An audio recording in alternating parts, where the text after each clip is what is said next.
Salam kenal, saya Hengki dari Gallery Marmer. Melalui showroom ini, saya pengen sharing ke teman-teman bahwa ada satu hal yang menarik, mungkin saya perlu infokan di awal. Apa yang teman-teman lihat di dalam showroom di IDD ini, untuk marmernya sendiri, kita menggunakan start awal dari bahan yang tebalnya 2 cm, terkecuali untuk dinding kulitan yang ada di sisi bagian belakang.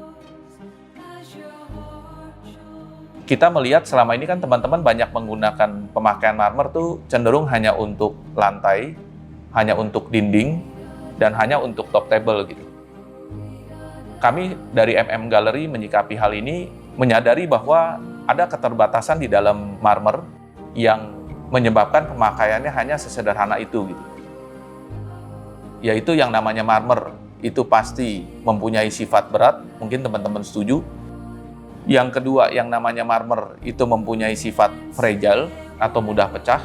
Dan yang namanya marmer itu selalu mempunyai sifat flat. Cenderung teman-teman pasti kebayang marmer itu sesuatu yang lurus seperti triplek gitu. Dalam poin pertama, marmer itu berat, mempunyai bobot 50 kg per meter persegi, theoretically. Tapi memang untuk ketebalan 2 cm. Jadi contoh di showroom ini nanti teman-teman bisa lihat kita ada pakai onyx untuk plafon di area toilet. Itu kalian bisa lihat bahwa kita berani pakai onyx untuk plafon karena sebenarnya onyx itu kita tidak pakai dalam ketebalan 2 cm, tapi itu onyx sudah kita split sedemikian rupa sehingga ketebalannya itu hanya 3 mili gitu. Nah, itu salah satu solusi yang kami tawarkan ke dunia desain, bahwa marmer itu kita bisa pakai bukan hanya buat lantai, dinding, dan meja. Dengan kita bisa melakukan solusi terhadap bobotnya yang berat, sekarang stone itu sudah bisa dipakai untuk plafon. Nah, hal yang kedua yang kami carikan solusi mengenai masalah fragile. Memang benar bahwa marmer itu sebagai single element itu mempunyai sifat fragile. Nah, kami dari sebenarnya mencarikan solusi terhadap hal tersebut, yaitu kami mencoba melakukan R&D dengan melakukan teknik yang namanya komposit. Jadi kita tidak hanya pakai marmer, tapi kita ada pakai material lain yang kita kompositkan di marmer, sehingga menghilangkan sifat fragile tersebut. Nah, di showroom ini mungkin nanti teman-teman bisa lihat sirip-sirip untuk tampak bangunan showroom ini, yang mana kami diberikan batasan bahwa dari segi desain pengen menggunakan marmer dengan tebal 1 cm, tidak mau terlalu tebal, lebar kurang lebih 25-30 cm, dan ketebalannya itu 20-1,40 meter. Itu bisa dilihat di sisi tampak samping dan belakang bangunan. Dengan kondisi tidak ingin menggunakan frame, ingin mulus bahwa itu adalah stone murni gitu.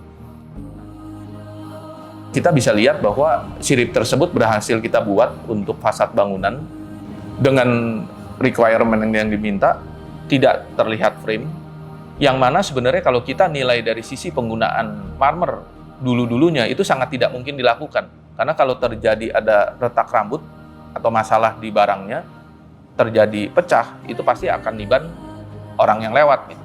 Tapi dalam hal ini kita sangat yakin safety issue itu sudah tertanganin, karena sebenarnya kita menggunakan komposit. Jadi bukan hanya stone saja, sudah kita kompositkan dengan material lain yang menyebabkan sifat material fragile di stone itu sudah bisa kita atasi. Nah, teman-teman, yang paling menarik sebenarnya adalah yang terakhir nih, mengenai masalah stone itu mempunyai sifat flat gitu. Desainer-desainer cenderung agak khawatir membuat desain yang sifatnya melengkung, karena mungkin teman-teman tahu kalau sudah mendesain seperti itu larinya harus punya blok yang perlu dibubut untuk menjadi sebuah benda yang melengkung. Nah, dalam hal ini pun kembali memberikan solusi bahwa kita per saat ini sudah sanggup untuk membengkokkan marmer. Seperti yang tadi saya sebutkan di awal, bahwa semua bahan material yang kita pakai di showroom ini, di luar kulitan, itu start awalnya dari bahan 2 cm.